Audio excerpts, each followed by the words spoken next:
Hello everyone, my name is Prashant Singh Parmar. आज हम लोग डिस्कस करेंगे, टॉपिक का नाम क्या है, इंडेक्स नंबर। आज हम डिस्कस करेंगे इंडेक्स नंबर को। ओके, बहुत अच्छा, बहुत इंपॉर्टेंट टॉपिक है। एक स्टोरी से हम लोग स्टार्ट करते हैं। एक बच्चा है, उसका नाम है चिंटू। और चिंटू की जो पॉकेट मनी है वो है 100 रुपीज। चिंटू की पॉकेट मनी कितनी है? 100 रुपीज।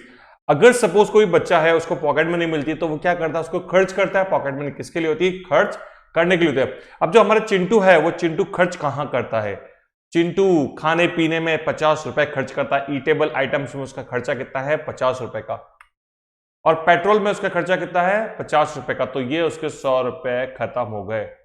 यानी उसको 100 रुपए जो मिलते थे खाने पीने और गाड़ी का पेट्रोल भराने में, उसके 100 रुपए क्या हो चुके हैं? फिनिश होती है। पिंटू की लाइफ बड़ी अच्छी चल रही है। पिंटू पिंटू नहीं, चिंटू, सॉरी, चिंटू की लाइफ क्या बड़ी अच्छी चल रही है। देखो, एक सिंपल से एग्जांपल से हम लोग ये समझने की कोशिश करेंगे इंडेक्स नंबर का मेन मोटिव क्या होता है, इंडेक्स नंबर बेसिकली होता क्या, उस कॉन्सेप्ट को हम लोग समझने की कोशिश करेंगे। ठीक है। ऑल दो आप लोगों ने कई एग्जाम्स वगैरह में पढ़ा होगा, 11th में पढ़ा होगा और भी फर्दर एग्जाम्स में हमने पढ़ा होगा, तो ये टॉपिक बड़ा कॉमन है। पर इंडेक्स नंबर एक बहुत बहुत बहुत इंपॉर्टेंट टॉपिक है। तो हमने बात करी इंडेक्स नंबर। तो चिंटू एक बंदा है, उसको घर वाले उसको 100 रुपए पॉकेट मनी देते हैं, वो खाने पीने में 50 रुपए खर्च कर देता है एंड पेट्रोल में 50 रुपए खर्च करके उसका कंप्लीट 100 रुपए उसके फिनिश। और लाइफ बड़ी अच्छी चल रही है, खाना पीना और पेट्रोल, और क्या चाहिए उसको। अब एक साल बाद क्या होता है? अब एक साल जैसे ही कंप्लीट होता है, एक साल बाद में अब चिंटू अपने घर पे जंग लड़ता है कि मम्मी अब मैं बड़ा हो गया हूं, मेरी पॉकेट मनी बढ़ा दो। चिंटू का कहना क्या है कि मम्मी मैं बड़ा हो गया, मेरी पॉकेट मनी बढ़ा दो। तो मम्मी ने कहा चल ठीक है, 1 रुपये बढ़ा देते। मम्मी ने क्या बोला? चल 1 रुपये बढ़ा दे। चिंटू बोला नहीं मम्मी, 1 रुपये से मेरा काम नहीं चलेगा। आप यहाँ 1 रुपये मत समझो, उसको 1% समझो। मम्मी सॉरी, 1% का ऑफर दिया, उसने डिनाई कर दिया। फिर 2 रुपए, 3 रुपए, ऐसे करते करते जो फाइनली जो नेगोशिएशन कंप्लीट होता है, नेगोशिएशन बहुत एक इंपॉर्टेंट चीज है, ठीक है। नेगोशिएशन जो कंप्लीट होता है वो कंप्लीट होता है 5 रुपए पर। तो इसकी कुल मिला जो अब पॉकेट मनी कितनी हो चुकी है? 105। तो चिंटू की अब पॉकेट मनी हो चुकी है 105। अब चिंटू करता क्या है?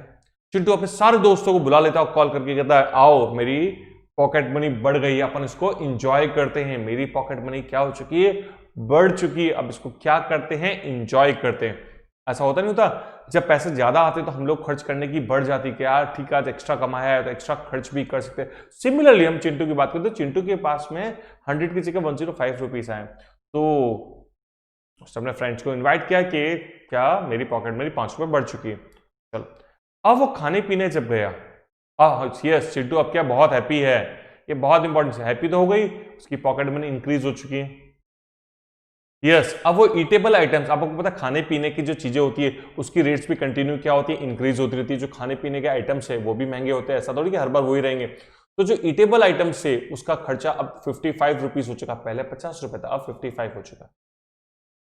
अब वो पेट्रोल भराने गया, पेट्रोल आपको पता है पेट्रोल के प्राइसेस बहुत फ्लक्चुएट होते रहते हैं, जान। तो पेट्रोल, अब पेट्रोल की कीमत कितनी हो चुकी? 60 रुपीज हो चुकी है। खाने पीने का 55 रुपीज, पेट्रोल 60 रुपीज, तो अब चिंटू का कुल खर्चा कितना हो रहा है?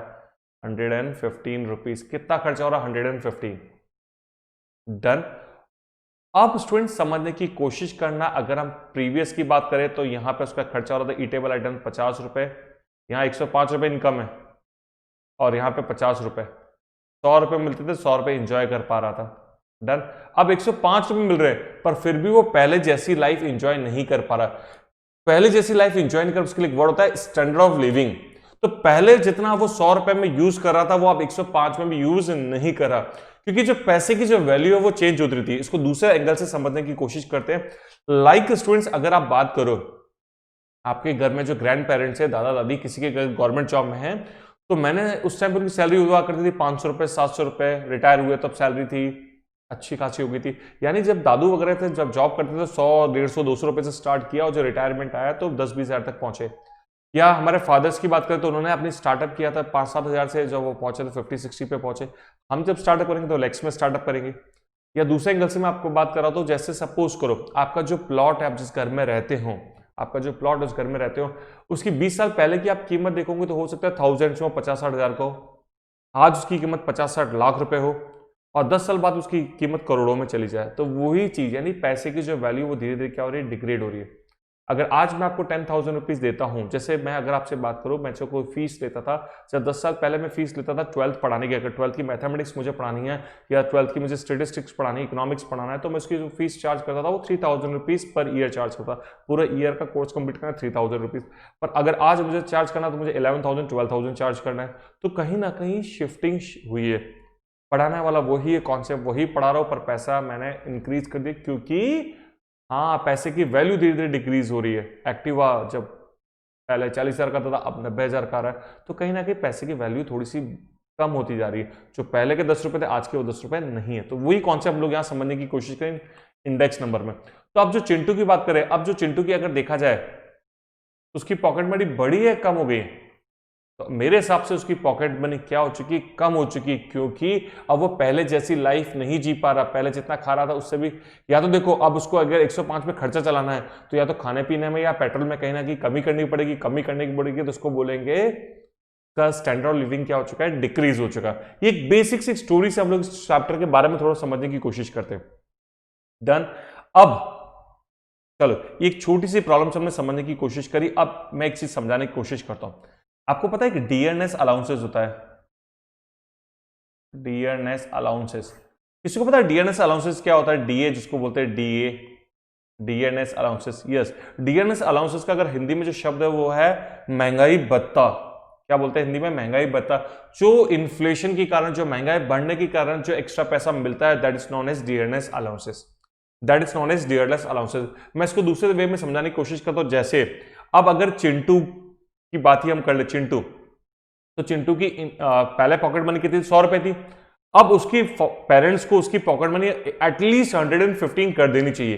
कितनी कर देनी चाहिए? 115 कर देनी चाहिए। तो 115 करेगी तो उसके स्टैंडर्ड ऑफ लिविंग में कोई फर्क नहीं पड़ेगा, उस पे कोई फर्क नहीं पड़ेगा। यानी 100 से अगर 115 रुपीज बढ़ा देते तो उसके स्टैंडर्ड लिविंग मेंटेन रहेगा। जितना खाना वो पहले खा रहा था, खाने पीने की चीजें, जितना पेट्रोल वो पहले भरा रहा था, वो अभी भी भरा पाएगा।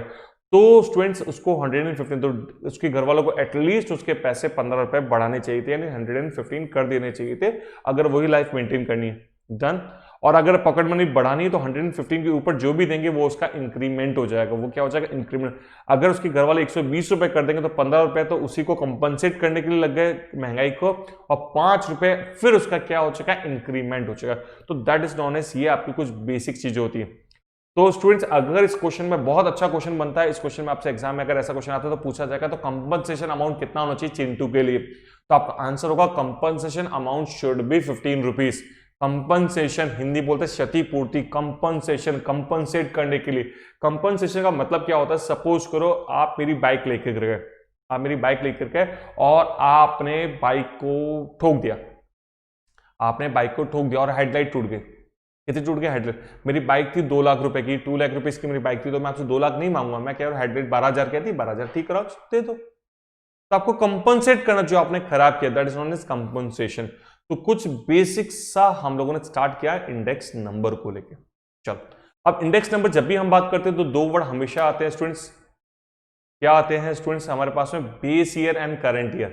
क्या वर्ड आते हैं? Base year and current year. आपने पढ़ा होगा बेस ईयर और current year.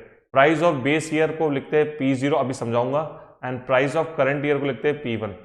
Quantity of base year को लिखते हैं Q0 and quantity of current year को लिखते हैं Q1। ठीक है। अब बेस ईयर करंट ईयर होता कैसे है, इस कॉन्सेप्ट को थोड़ा सा हम लोग बात करते हैं। ओके, सबसे पहले हम लोग बेस ईयर और करंट ईयर को थोड़ा सा डिस्कस करते हैं। चलो सपोज करो एक ईयर्स दे देते हैं एंड प्राइस देते हैं 2010 एंड 2020, प्राइस ऑफ फीट। यहां पे 20 रुपीज था, यहां 25 हो गया, और मैंने बेस ईयर ले लिया, मैंने बेस ईयर ले लिया 2010। क्या ले लिया? 2010। तो अब 2010 ये आपको प्राइस दे रखा, that's your P0, that's your P0। ठीक है, प्राइस ऑफ बेस ईयर, और ये कितना हो गया? P1, price of current year. Done. चलो इंडेक्स नंबर का एक सबसे बेसिक फॉर्मूला, इंडेक्स नंबर का सबसे बेसिक फॉर्मूला वही होता है P1 अपॉन P0 इंटू 100। क्या फॉर्मूला होता है? P1 upon P0 into 100। ये सबसे बेसिक फॉर्मूला होता है जब हम क्या निकालते हैं? Index number. तो price of base year, price of current year, ये वर्ड याद रहा है, बेस ईयर करंट ईयर, जब भी हम लोगों ने इंडेक्स नंबर पढ़ा था। डन। चलो एक और क्वेश्चन है, selection of base year and current year. इस चीज को समझने की हम कोशिश करते हैं, बहुत इंपॉर्टेंट कॉन्सेप्ट है। ईयर 2012, 14, 16, 18, 20।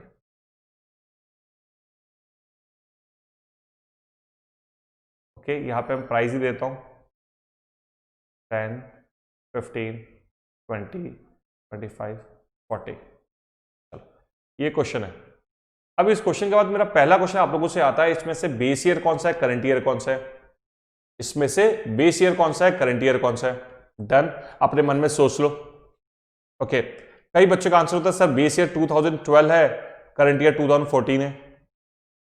जो भी आपके मन में चल रहा है, चलिए अब मेरा आंसर सुनना, ठीक है? आपके मन में जो भी चल रहा है करंट ईयर बेस ईयर को आप सोच लो। अब इसका जो बेस्ट आंसर, वो बेस्ट आंसर क्या है स्टूडेंट, सुनना अच्छे से।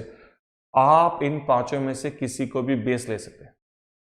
आप इन पांचों में से किसी को भी क्या ले सकते हैं, बेस ले सकते हैं। बेस ईयर आप किसी को भी फिक्स कर सकते हैं, जरूरी नहीं आप 2020 को बेस ले सकते हैं, 18 को, 16 को, 14 को, 12 को, आप किसी को भी क्या ले सकते हैं, बेस ले सकते हैं। डन, पहला स्टेटमेंट। Second, current year. आप जिस ईयर के बारे में डिस्कशन कर रहे हैं वो आपका करंट ईयर हो जाएगा। जैसे मैं एक सिंपल सा एग्जांपल लेता हूं, मैंने पहला सॉल्व किया है बेस ईयर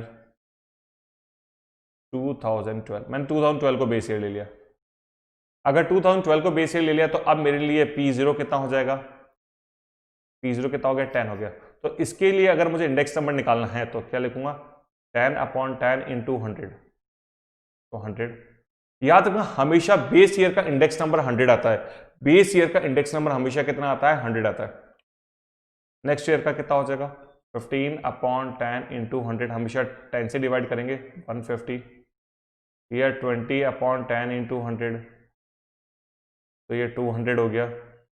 25/10 इंटू 100, तो ये 250 हो गया। And the last one is your 400। These are index number.